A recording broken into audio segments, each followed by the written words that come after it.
How are you? Hello. Next we have Desislava Miteva from the British Bulgarian Business Association. My colleague Julie Underwood, Director of International Trade, met Desi at the British Chambers of Commerce annual conference, I believe, last October. And she agreed to fly over and talk at our conference, which then was going to be at Ramside Hall today. But obviously we're online. Desi will talk about professional women in Bulgaria, a well-kept secret of success. So I'll hand over to you, Desi. Thank you very much, Ashley. Now I'll share my screen. Do you hear me well, by the way? Yeah, perfect. Okay. Now you should be seeing my screen. Yeah. Okay, great.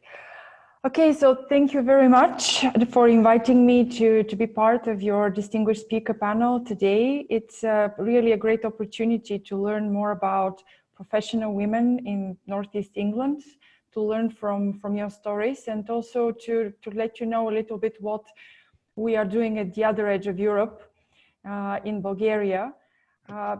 We met with Julie, as Ashley mentioned, as part of the British Chambers of Commerce conference last year. And I cannot overstate how unhappy I am about not being able to fly over.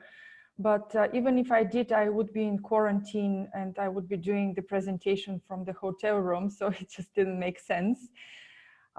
We had to move most of our events online as well. So I think this is something great as a substitute, although not ideal, but thank you not for canceling the conference, but bringing it online. So without further ado, I will tell you a little bit boring facts about Bulgaria. As I mentioned, we are in the southeastern part of Europe. The size of our country is approximately the size of England. However, the population is only 7 million. So we have lots of room. The capital is Sofia. And actually the picture you see on my presentation right now, this is one of the central squares in the capital. And unfortunately, in the past week, they have been quite busy with protesters trying to overthrow the government. So I suppose in the next few days, we will know whether our current government will continue to rule until the next parliamentary elections, which are scheduled for March next year, or whether we would have to move to a different scenario fairly soon. I would also like to mention that we are 2 hours ahead of you. So this is lunch here, a little bit earlier than at your site. And of course, the unemployment rate in Bulgaria grew significantly due to the coronavirus crisis, from 5.2% last June to 8.3% in June this year. Now a little bit of fun facts. Probably you didn't know that Bulgaria is the second largest exporter of rose oil. And the perfumes you are using probably have rose oil from Bulgaria. This is an ingredient that is used in most quality perfumery. Also, Bulgaria is one of the top outsourcing destinations in Europe. It's one of the top 3 in Europe and one of the top 10 in the world. And there is a lot of talking going on around shortening supply chains and bringing business from China and India to Europe. So maybe you should consider Bulgaria as your next nearshoring destination. If you want to talk more about that, let me know. The 2 most significant areas that are fueling this industry are business process outsourcing and IT outsourcing, but we have some good example in outsourcing of manufacturing facilities as well in our country. Another fun fact, we like having holidays in Bulgaria. We have both sea and mountain resorts. Actually, Bulgaria is among the preferred destinations from British tourists. Again, this year, of course, the season is absolute disaster. The Black Sea is now very romantic with only a few people on the beach, which is nice. However, of course, the travel industry is struggling. Probably you have heard about Sunny Beach resorts, Albena, Neseber. Actually, quite a few Brits are buying holiday homes in Bulgaria and also retirement homes in Bulgaria. So we have 10,000 Brits that are calling Bulgaria their home country. And a lot of Brits are also buying their holiday homes at the ski resorts. You might have heard about Bansko or Borovets, which are two of the top ski resorts in Bulgaria. Another fun fact, probably you didn't know that Bulgaria is one of the countries with the fastest internet in the world, second only to the Netherlands in Europe, which was a surprise for me because last year we were ahead of the Netherlands, but now apparently that they have moved on. And last but not least, a fun fact, Bulgaria is the origin of yogurt, one of my favorite foods and one of the favorite foods of a lot of people. And I would say a lot of women prefer yogurt. Actually, there is one bacteria that is making possible producing yogurt from milk, and it is called Lactobacterius bulgaricus. So we have Bulgaria in the name of the bacteria, and we are very proud of it. Next, I will just briefly tell you a little bit about who we are. I have been the Executive Director of the British Bulgarian Business Association for almost 5 years now. We are a young organization. We have around 220 members. So what we do, we support British companies doing business in Bulgaria and also British companies looking at Bulgaria as a potential partner. And of course, the other way around, Bulgarian companies looking to export to the UK or companies that are already having a business in the UK. I can say that currently the interest is much bigger in the direction from Bulgaria to the UK, and I'm very grateful for any opportunity about introducing Bulgaria to the British business, because I think there are a lot of great opportunities for bilateral trade between our countries, and Bulgaria might be your next hub in the European Union after Brexit. You never know. So a little bit about me. So this is me with my two sons. Actually, the older one on the right graduated last year. So this is a picture from his prom together with my younger son, who is 17 now. I'm very lucky with my family. I have a husband with whom I've been for almost 30 years now. And professionally, I am very grateful to be a woman in Bulgaria, because I have been the only daughter in my family. And actually, nobody took as an excuse that being a woman in a men's world is, there is no excuse about that. So we have to fight. You have to not to let down your family. And I'm very proud to have mastered the art of multifunctioning, just about as every woman in the world, because being a mom and a professional woman and also a wife and keeping a house together, it's always a challenge. But I can say that women, we are quite good at that, and men can only just admire us in what we are managing to juggle in our professional careers. If I look back at my past, maybe one thing I would change is probably I only spent 4 months with both of my kids when they were babies, and I didn't take advantage of the very generous Bulgarian maternity leave system, because in Bulgaria you're allowed to take 1 year maternity on full pay and up to 3 years at reduced pay. So you can see how stupid I was not taking advantage of that and rushing back to work after only 4 months with a very young baby. Actually, at that time I felt that if I stay for a full year at home, I would get rusty and it would be very difficult to go back to my job. Looking back today, I think that that was a mistake. I wouldn't have done that this way if I was as wise as I am today. I might disappoint some of you, but I don't see myself as a feminist. Actually, I believe in meritocracy and I believe in equal opportunity. And if that's feminism, then okay, I'm a feminist. But I don't think that men and women should be any different. I think there are very good men and very good women, very bad men and very bad women. So basically, I think it's all the same, and we should be awarded on the basis of our merits rather than on the basis of our gender.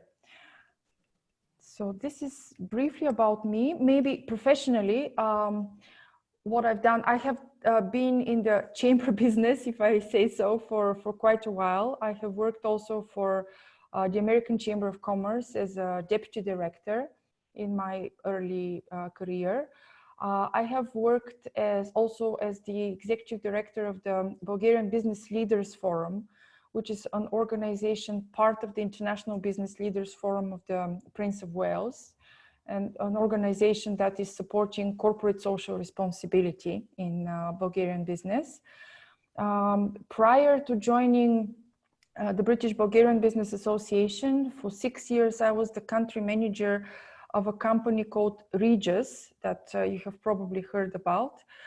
It's a flexible work company, and I started the business in Bulgaria and grew it to 2 business centers in my country, which gave me quite a lot of opportunity to interact with the real estate community in the country. So 5 years ago, I thought that going back to the chamber business is my destiny. So I ran for the executive director position, and I was actually really lucky because I knew 4 out of 7 people in the board of directors of BBBA, and it was quite easy. I had as my competition a gentleman with political background, so I'm very lucky that I got the position because I'm happy with my job today. So enough about me, a little bit about women in our organization. We have 4 out of 8 board members female in our organization, so that's what I call equality. Exactly half of the board is female, which is a great achievement. A couple of years ago, one of our board members said, why don't we start having ladies' lunches? And it was one of the greatest initiatives we've started. And every other month we meet for lunch. And we give the floor to one of the ladies in the association to share her story, how she's basically balancing life with her career. And I have to say that we have quite a few inspiring women leading both international large businesses and also entrepreneurs who have started their own business. So it is easy to get volunteers for presenting at the ladies' lunches. The picture that you see on the right, this is a ladies' lunch that we had at the British Ambassador's residence. The lady with the pink blouse on the front with the blonde hair, this is Her Excellency Emma Hopkins, our British ambassador in Bulgaria. And obviously, we have been very lucky to have a lady as the British ambassador. And she's quite an active person in women's equality issues, and also in terms of equal representation in professional and political life. And also she's one of the big supporters of campaigns against human trafficking, and also about responsible fashion. She has done quite a few initiatives about supply chain in the fashion industry and responsible fashion.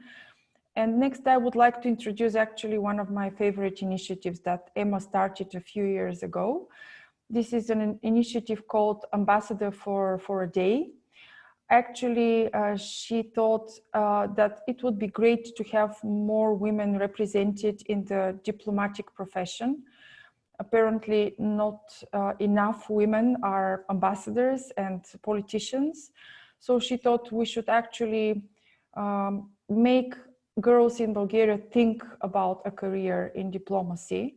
So she invited girls aged 15 to 19 to present their positions on different significant social issues. And the best girls could spend a day with the ambassador, actually shadowing her and seeing what she could do. She started alone, then maybe another 10 female ambassadors joined her in the initiative. And actually in the past few years, male ambassadors have been lining up to join the initiative, which I think is very representative how well it is going. And one of the most thrilling events that we've had have been the awarding ceremonies for the best girls who have actually presented their ideas on social issues and told us how they are going to change the world. So well done to Emma for this initiative. Unfortunately, this afternoon we have her farewell party because she's leaving Bulgaria, and I hope that other female ambassadors will take over these initiatives. This is one of the questions I'll ask her this afternoon, certainly. So a little bit about history. I think one of the reasons I was invited to this conference when we had a chat with Julie last October, I told her that traditionally, historically, in Bulgaria, women have been working. They have been part of the workforce, and this is something, I guess, different to the former socialist countries compared to Western Europe. When I was a child, my mom was working full-time, my aunt was working full-time, all of my mom's friends were working full-time, and apparently the socialist government couldn't afford to have women excluded from the workforce. And there are a lot of bad things about socialism, but I guess equality between men and women in the working environment is one of the good things that actually made women much more independent. To be honest, thinking back to my childhood, I can only remember one woman who was a housewife. All the other women that I have been interacting with as a child were working women. And one of the benefits about that is I think it made women much more independent, because when you are used to working full-time, you have your income, and actually you have your choice whether to stay with your family, whether to start a new family. So you're not really dependent on your husband or parents financially. So I think this is a very positive thing. I have been very lucky actually with my family, because I have been with my husband since I was 20. However, actually the freedom that we have given each other and the independence we have felt about following our professional career, each of us independently, I think this is one of the secrets actually to a sustainable marriage. Because if one of the spouses is very much dependent on the other in terms of income, I think it's, in my view, it might go to some trouble long term. However, I have to say that although historically, during socialist times, women have been represented in the workforce equally as men, I have to say that it was not the case in terms of management. Unfortunately, men have dominated the leadership positions, both in business and in politics. And this is still going on today. I have been present to the launch of a study that one of the organizations that is quite strong in Bulgaria, called the Ladies Forum, they did a study together with The Economist magazine telling us about representation of women in leadership positions in corporate Bulgaria. And I have to say that unfortunately the results are not very optimistic in most sectors. Women are not well represented in management positions in Bulgaria today. However, there are two sectors that are an exception. And those sectors are actually one of the most thriving sectors in Bulgaria. Take it as you wish. One is banking and finance, and the other one is IT sector. And those are the two sectors that I'm planning to tell you about today. Here are two women leaders in the IT sector. The lady that you see on the left, Sasha Bezukhanova.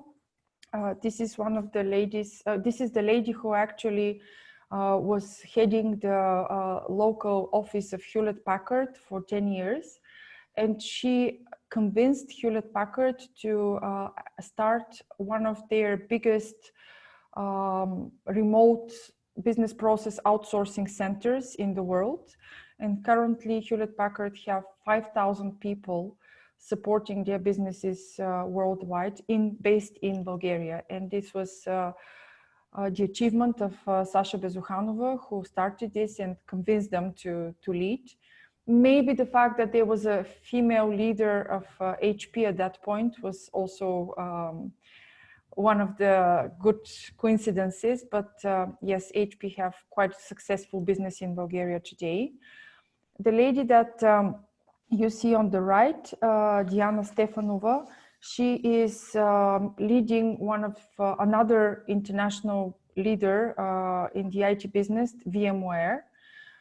Again, it started as a small company. The company went through a number of mergers and acquisitions, and now it's one of the biggest IT businesses in the country.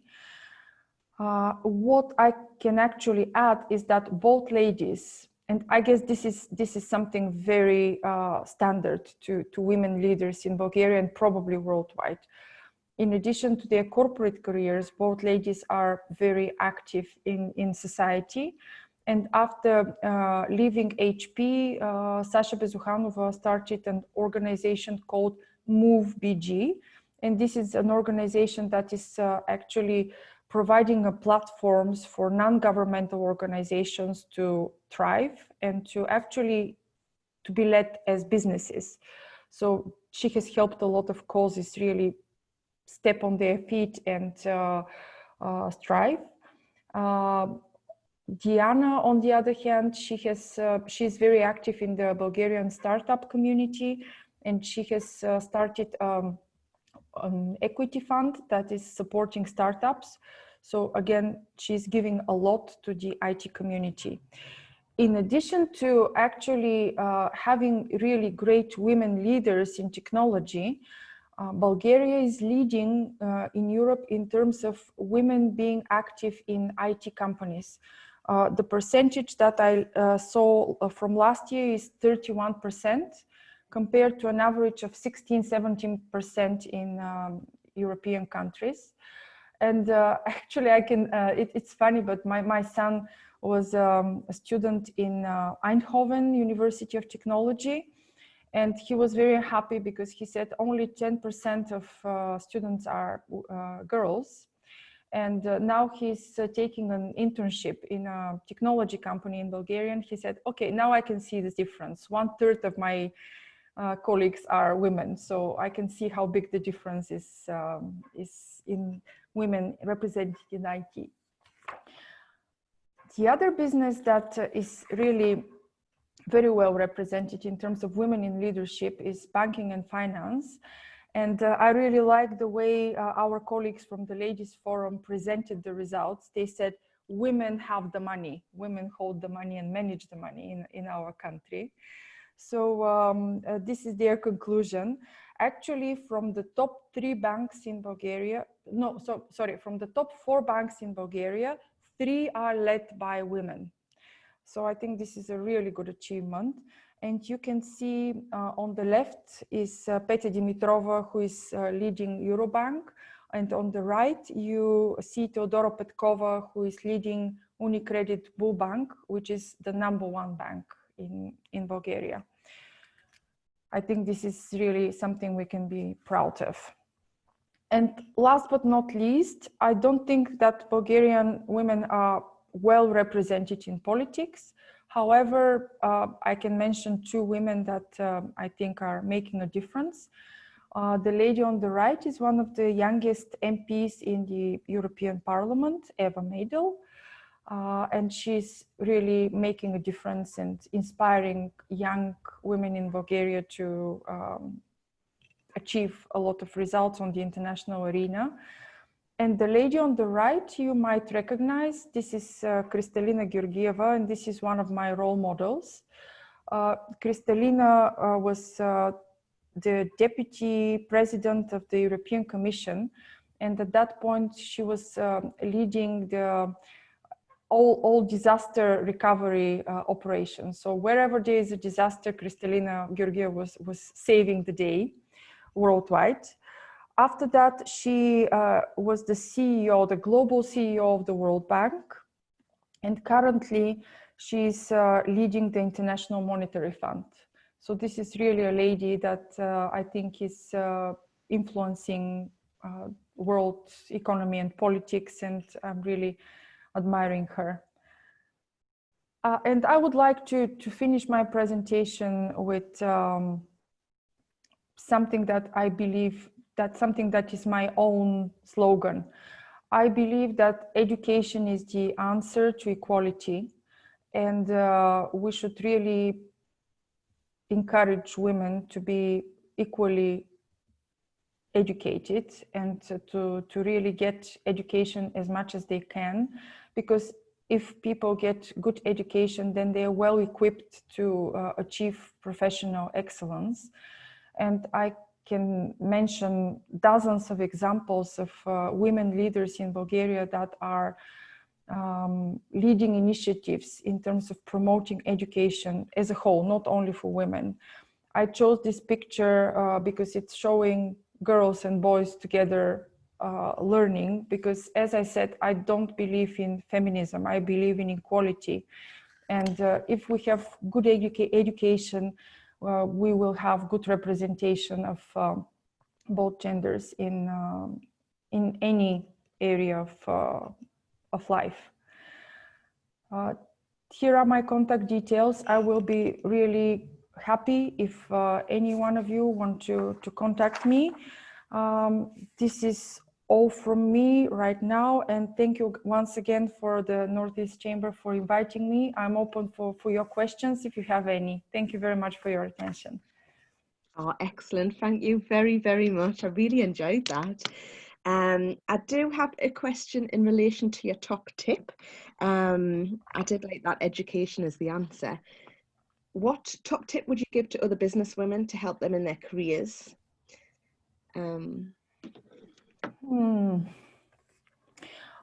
Actually, I will share with you one of my favorite quotes. And this is, experience is what you get when you don't get what you want. I remember repeating that on a daily basis at one of our family vacations, which was a disaster. So it was really terrible weather, terrible hotel, terrible choice of destination. So we gained a lot of experience during that holiday.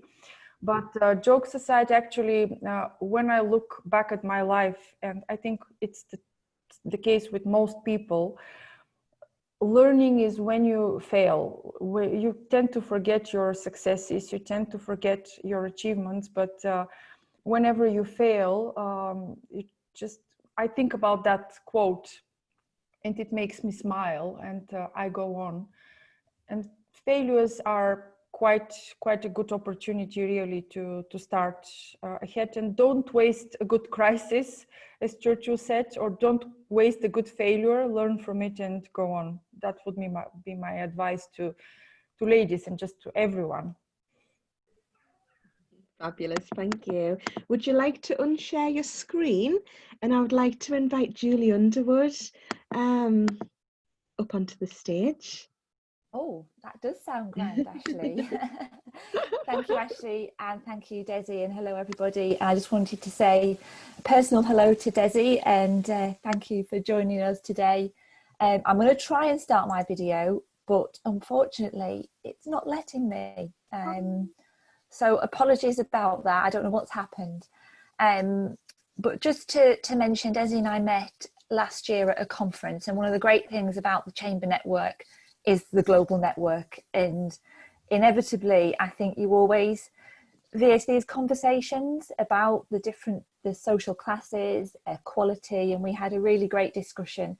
I think it ended up over a glass of wine and some pasta at one point, but really fascinating. And I think the bit that is so interesting is how you commented, Desi, on the sort of socialist heritage of the country and the impact that has had on women and women in business. And I think we talked about, you know, sometimes in the UK there's the perception of the old boys club, which is, hopefully we're moving away from that. But you were saying, well, that doesn't exist in Bulgaria because that's not how the society is built at all. But even so, you did mention that some of the more senior positions, even though you've got some great role models in politics and in business, are mainly sort of, it's a male domain, although there are being inroads into that. And do you see there will be more change as time progresses? Yeah, we are working in this direction, of course. I think that, again, with education, if we inspire girls to gain confidence, I echo what Carol said in her presentation earlier. I think one of the reasons why women might not be competitive especially in politics, is because women are not vocal enough. And in order to be vocal, they have to have confidence. And if I look at me, I feel confident when I'm well prepared. And preparation is education. So basically, there are a lot of initiatives really supporting ladies to gain confidence and to look at career in politics. I think there is a crisis in political talent worldwide. It's something that we are seeing in Bulgaria, something that unfortunately we are seeing everywhere. So we cannot really afford to exclude the women from the resources. And if women are given, I don't say if women are given more opportunity, if women grab the opportunities available in the market, and if they are vocal enough, there are a lot of gaps to be filled, especially in the area of politics. So definitely. That's brilliant. And I think that's probably a situation that we have here as well. But lovely to see you, and we'll catch up again, because of course we've got the international connections and how we can, you know, work together to help the international trade side of what we do. But lovely to hear from you, and thank you. Thank you. Thank you, everyone. We've just got a few other questions, Desi. Okay. Some brilliant positivity. Lovely to see you. Really enjoyed it. Thanks for sharing your insights into Bulgaria. Like the sound of ladies' lunches. Love the idea. Laura Hepburn, love this. Dealing with social issues is great and leads to amazing innovation. We have Lorraine McGill, who's another member of our leadership forum. Some great ideas we could use. Alex Cooper, fantastic initiative. Ambassador for a day. I think quite a lot of people really like the idea. Emily likes the idea of the Ambassador for a Day initiative and how this might work in different sectors and settings. In Alex, it could work in industry, engineering, anywhere really.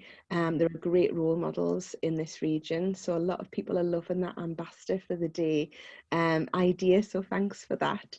It's important that we can give support and confidence to others in the community. And it would work great in an engineering context as well, and tie in with STEM programs. to incite girls to aim higher. I don't know if there's any specific questions. Anyone wants to unmute themselves and ask any specific questions at all? Lucy Harrison, would it be possible to stop the sound? Excellent presentation, Desi. If anybody, are there many women in M&A in Bulgaria? We have a question from Marla Sagu. I haven't particularly researched that statistics about M&A, but